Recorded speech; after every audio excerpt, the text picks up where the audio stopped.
ज्या कोणाचे माप 0 अंशापेक्षा जास्त असेल आणि 90 अंशापेक्षा कमी असेल अशा कोणाला लघुकोन असे म्हणतात. कोन ABC 35 अंश. ज्या कोणाचे माप 0 अंशापेक्षा जास्त असते आणि 90 अंशापेक्षा कमी असते अशा कोणाला लघुकोन म्हणतात. कोन ABC 35 अंश.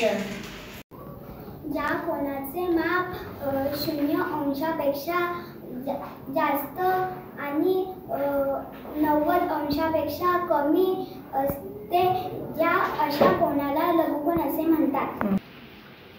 कोन ABC 35 अंश.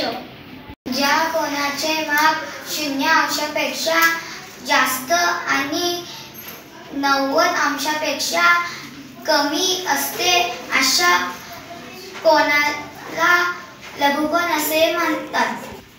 कोन ABC 35 अंश.